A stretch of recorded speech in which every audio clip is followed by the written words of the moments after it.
the Ritzy Radio Hour here on 242 Michiana. I'm your host, Victor Fonzarelli, and today we're going to be talking about credit. Here's Helen to tell you all about it. To all you middle-class Americans who can't buy all those fancy new orchids, there's a new financial plan for you. Buy now, pay later. The banks are apparently loaning out money which you can use to buy things like automobiles and refrigerators. You no longer need to pay up front, but can now buy what you want and pay them back later. Yeah, I love buying on credit. I just bought my brand new Model T car using credit.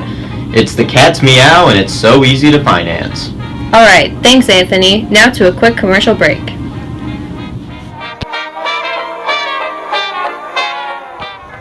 Does it take too long to dry your hair after a long shower? Well, never fear, ladies. We have a product for you. Introducing the hair dryer. It's a pretty keen invention invented by Alexander F. Godfrey. Nerds, that's amazing. But how does it work? It works by blowing hot air straight to the roots of your hair, drying it super fast, and leaving your hair soft and smooth. So ladies, don't suffer with cold wet hair. Order the hair dryer. Don't put off having gorgeous hair any longer. Buy the brand new invention, the hair dryer, today.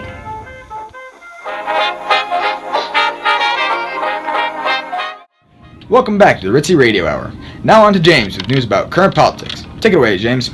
This just in. We have received word that there's been a cover-up. People appointed by President Harding have been using their official power in order to help themselves. The president's in it deep after this. What do you mean? Didn't you hear? The president's dead. Oh. Well, 6 feet under is pretty deep. That's right. After a presidency where people were enjoying the slash in taxes and finally an implementation of a federal budget, the president has passed away in good old San Francisco. At least the scenery must have looked nice. We'll keep you updated on the details of this scandal as they unfold. Next up, arts and literature, right after a word from our sponsors.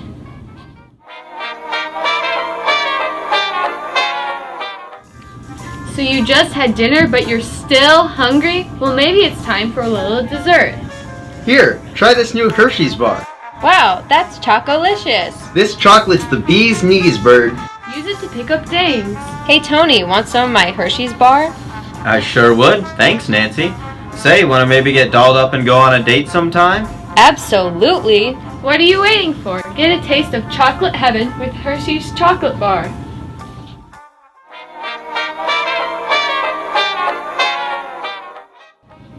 Welcome back to the Ritzy Radio Hour, here on 242 Michiana. Let's talk about some arts and literature. The up-and-coming cultural phenomenon Mickey Mouse was introduced in the short cartoon Steamboat Willie in 1928. Since that time, Mickey has been a sensational icon and easily one of the most recognizable characters. Although silent films currently dominate the industry, new movies with sound have been coming out. Most notably, the film The Jazz Singer debuted in 1927 rocked the nation. In the biggest city in the nation, the arts are thriving. The Harlem Renaissance, as it's being called, is a rise in African American arts and literature coming out of Harlem. Langston Hughes is a poet who is inspiring many artists in this movement. Here are some of his works. A poem entitled I Too.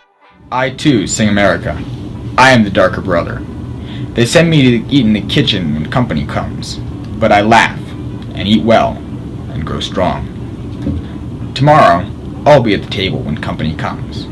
Nobody will dare say to me, eat in the kitchen, then. Besides, they'll see how beautiful I am and be ashamed.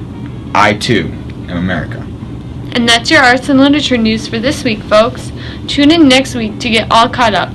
But now on to a sensational interview with an up-and-coming author. Before we wrap up today, we have here with us a very special guest, one of the best up-and-coming young authors of our time, F. Scott Fitzgerald. Welcome to the show. We're glad you're here. I'm glad to be here.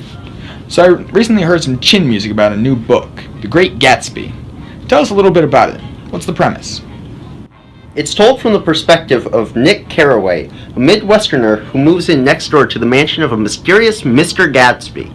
It follows the development of Carraway and Gatsby's friendship and the events that follow. And how is it played out with the critics and the crowds? It's done alright, but not nearly as well as my other two works, The Side of Paradise and The Beautiful and the Damned. Are there any other works you're especially proud of? I'm glad that my short stories like The Diamond as Big as the Ritz and The Curious Case of Benjamin Button have done so well in the Saturday Evening Post and Esquire. They're the reason I can support my family. Is there anything else you'd like to say before we go? I'd like to thank my wife Zelda and daughter Frances for keeping me going and providing me with the inspiration I need. That's about all the time we have for today. Thanks for talking with us. I'm glad to have been here. Okay, that wraps up our show for today. Thank you again for tuning in to the Ritzy Radio Hour. Tune in next week for more news here on 242 Michiana. Putting on the Ritz.